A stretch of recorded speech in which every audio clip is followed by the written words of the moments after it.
Crypto is absolutely not over, but man, this market absolutely stinks. We've had another huge sell-off, and I want to talk about this price action right here, how I'm reacting to this, what I'm doing short term, and also some of the research I'm doing about all of the fundamental growth that's happening, which is actually even more than last year. Last year, we got huge price rises, but this year, we're actually seeing way more fundamental growth. And that is a dichotomy that you just have to stomach sometimes in the markets. Unfortunately, what we're in now is just a massive complete capitulation in pretty much every single market. So yeah, this is not specific to Bitcoin or the crypto industry. I want to talk about the Bitcoin chart, Ethereum chart, and some fundamentals that just give me some ray of hope in this market. So yeah, look, things are bad right now. We broke through this very key support level around 40,000, and a lot of technical analysts will tell you that essentially that was the kind of last support level before real big moves down. But there are a couple of things to watch out for. Firstly, this is kind of the first test through it, really. So we actually had a kind of a bullish move here where it broke through and it kind of wicked down, but then moved higher. You can actually see it went from around 40 to 42 almost. 43 almost. So that was a pretty big move. And actually, if you'd seen previous videos that I've done, you'll know I was looking at the correlation between the NASDAQ and Bitcoin, because obviously tech, long duration tech is selling off. Bitcoin kind of gets chucked in with that. And I was looking at some of the correlation there, and it was actually diverging. Well, it's converging again, right? So some big investment funds have said, look, we need to rebalance. Okay, we're in a different part of the market now, and so more selling to come in. So in terms of the technicals, the support level really is going to be testing around 38, something like that. So we're actually trading that around that now. If you look at the 4 hour, obviously this is just a complete disaster zone.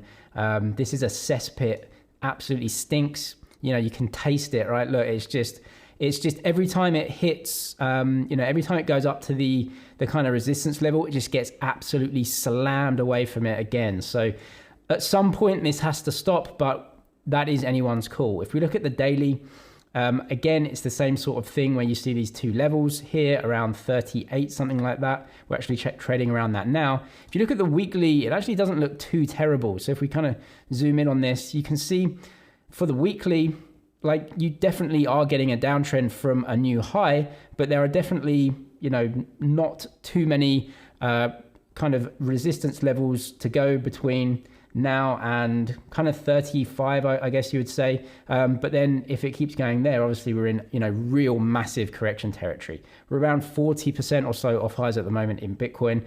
Ethereum selling off quite heavily as well. I thought that the correlation between the tech sell-off and definitely Bitcoin, was starting to diverge, but this is just kind of a market-wide reallocation of capital from obviously a lot of large funds. What we were seeing essentially is as interest rates went up, all of this long duration tech, what I mean by long duration is technology stocks that have a lot of their cash in the future and not now. So when you have cash in the future, you have to discount that cash flow because it's not now, it's not imminent. And so when interest rates go up, that cash flow has to be discounted at a higher rate. And so the valuation, of course, falls. So when you have a high valuation in comparison to your current earnings, that's where you get the sell-offs when interest rates rise. The difficult thing for me, and just look at this chart, is that people are getting really worked up right now about interest rates going from, essentially 0.7% to what we're at now, which is like 1.9%. Now, obviously in percentage terms, that move is a lot. It's a very big percentage move from, 0.5, 0.6% at the very bottom to now. So in percentage terms, that's a big move.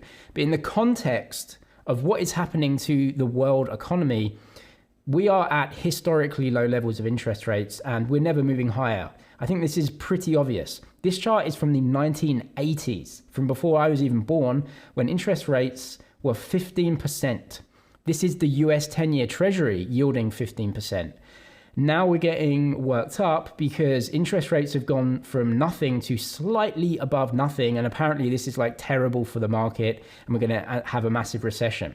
I understand that in comparison to 0.6, or something what it is here to now is a big relative move in percentage terms. And so it will shock the market. But something you have to look at long term, and I go through this in my course actually. So there is a video in the course for existing course members. You know that if you're a member of the course, you get free videos when I'm adding videos. They're all free of charge. And there is a video about me investing in growth and why I invest in growth over the long term. And this really proves it.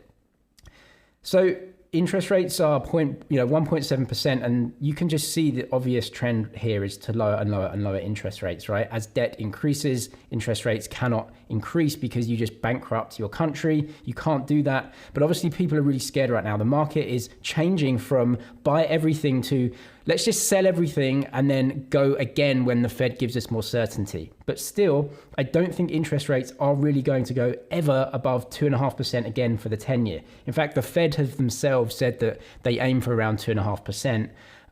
But inflation is always higher than that. So if you're in Bitcoin, the whole point is an inflation hedge long term. Short term, anything can happen. But this is extremely clear for me that interest rates will never be that high again.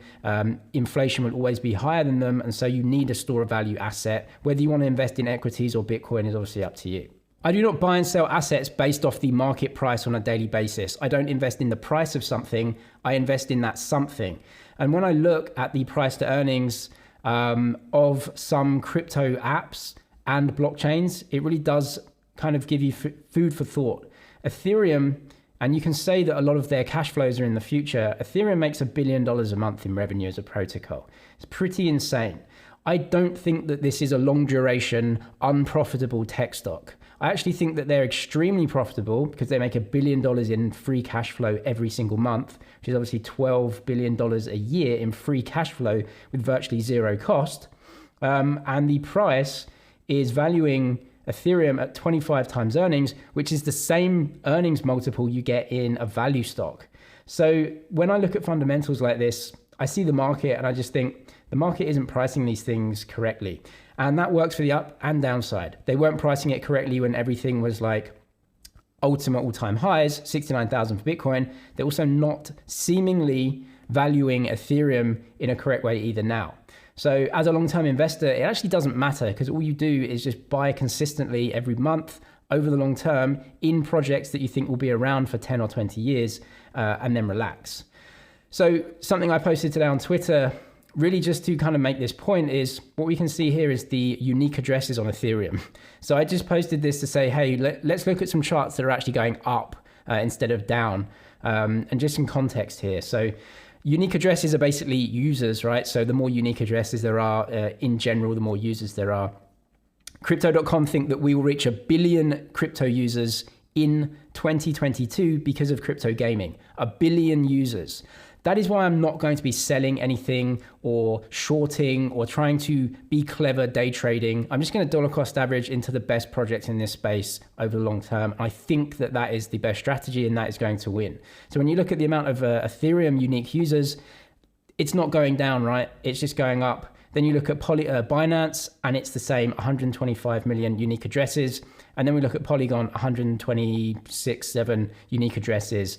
So these are going up. But there's also plenty of room for growth. 125 million users isn't 1 billion users. So if you watched Chris from Crypto.com, the CEO, he genuinely thinks 1 billion users are going to be here by the end of this year. Gaming and other use cases being the reasons why they come in. Maybe that doesn't mean much right now, and it's easy to say, wow, look at the growth, and we're just seeing this huge sell-off, but it's quite clear that this is indiscriminate selling, right? There is this huge reallocation of capital. The biggest investment funds are just going, sell everything, sell all this tech. We're going to go into different names. We're going to reallocate. We're going to go into cash.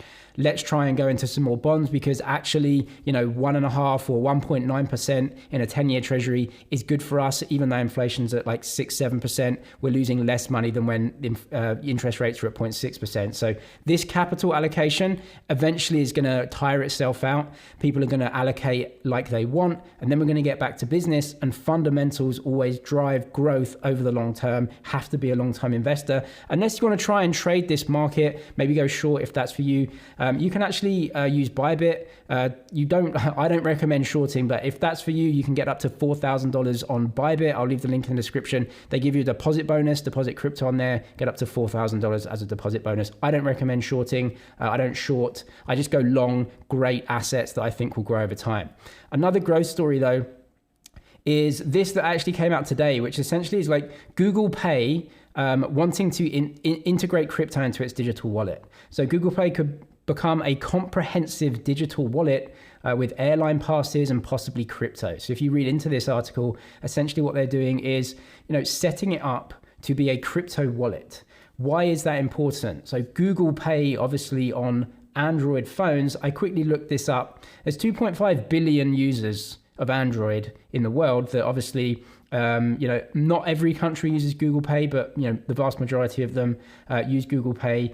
And essentially what you do is turn on 2.5 billion people to crypto payments. Now, whether this is going to be a stable coin, whether this is going to be Bitcoin, I would assume that Bitcoin is going to be in there as an asset that you can save money in, and stable coins may be the asset that you can spend. But it's pretty obvious at this point that the big guns are in. Intel is making Bitcoin mining chips, one of the biggest tech companies in the world. Google, pretty much the biggest tech company in the world, saying, hey, look, we're going to integrate crypto payments to our 2.5 billion users. There are so many questions about crypto, right? So are cryptos overvalued? How is regulation going to affect them? I think it's pretty obvious that stablecoins are going to get regulated, and that is a big catalyst in my opinion. But when you have these huge macro factors, fears of a recession, fears of interest rates going up, the market uncertain, this is what happens. And this is just part of investing that you're going to have to deal with, unfortunately. And yeah, it is absolutely stinky, like a cesspit, but that is it. Unfortunately, we have to deal with these times in the market and just wait for the long term to kind of ease out some of these fears. If you're investing for 5 years, things like this are just going to fade into the background as long as adoption continues, and all of the fundamental data shows that. So if you do want to actually trade on Bybit, I don't recommend shorting, but you can go long as well. You can get up to $4,000 as a deposit bonus if you deposit crypto on there. So if you are a trader anyway, a nice bonus. Also, check out the crypto course, moneyzg.academy. I'll leave the link in the description. There's 25 videos coming for that course for free for existing users this weekend, including some videos on why I invest in growth over the long term and the strategies that I use, plus how to trade, how to do your own research, and a new section on NFTs. The price will be going up the first week in February, but for everyone that's got the course already, you'll get that for free. So check that out in the description. But I'm James with MoneyZG. Cheers for watching, and I'll see you in the next one.